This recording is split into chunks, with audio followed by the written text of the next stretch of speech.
prideful team like that, just how much of a challenge is it to try to turn around and beat those guys again, second night of a back-to-back? It was a big challenge. They're a good team. They adjusted really well from the game yesterday. It was a great game. They executed really well, and we got to give credit to them. Anything in particular defensively that you felt like was in your control? I mean, obviously they just were really sharp. They made a ton of shots, but anything you feel like right now, like, okay, if we were to play these guys tomorrow, we got to do a better job at this? Yeah, I would say execute our game plan a little better. A lot of their guys made a lot of tough shots. But other than that, I would say a little bit more physicality and yeah. What's we got?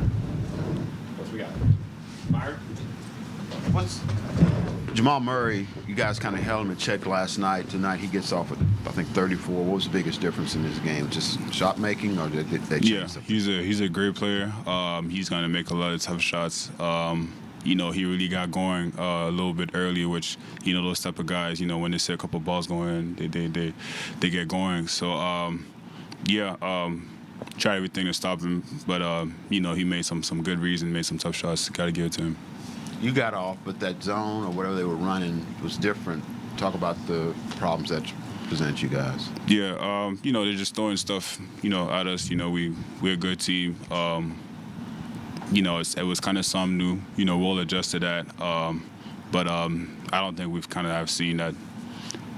Well, we've probably seen it before, but it was something. It's just something we got to adjust to. We'll go back and get better.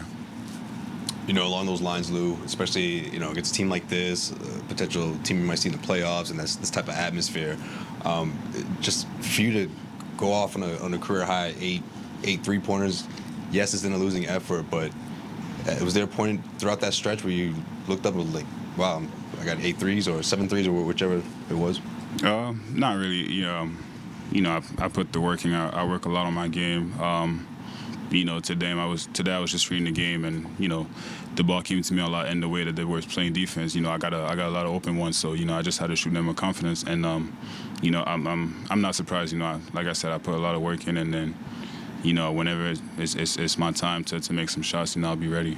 And a lot of those, one more. A lot of those plays in transition started because of you, because of those deflections and those quick, jabs that really get you guys going. How did you feel the Nuggets responded to that in terms of their transitional defense? Do you think that played a part? And say that again? In terms of the defense in transition, just the way you were able to start a lot of those fast break opportunities, do you think that played a part in them, keeping themselves ahead in terms of how they were defending you? Yeah, I feel like we were a pretty good team in transition. So whenever we got a chance to go, we got to take advantage of that. And me, I'm an energy guy. Anything I can do to help push my teammates to go harder or anything, and trying to create some momentum, I'll do it. So I was just in the gaps and really active with my hands. Dub going down was obviously just really unfortunate for you guys. Where do you feel like you guys missed it more? Was it on the defensive end or on offense? Both ends. Dub he's a great player, and we need him, and he's doing so much for us on the team. But I wish him well. He'll get better, and those type of moments is the next man up, and whoever gets called on the floor gotta go and play hard. And then Mark was just in here and he was talking about the speed in which Jokic was inbounding the ball. Can you just tell us, I just guess from like a pro's point of view, of like how important that is, of just like the split second of like how much faster a guy gets in the ball versus a set defense versus before a defense gets to chance to get set? It's fast. It's better whenever the defense is not set, when they quick the ball in, which he's been doing that a lot. But I guess it's better whenever he cooks the ball in. Anybody else for Lou? Anyone else? Thank you, Lou. Thanks, Lou.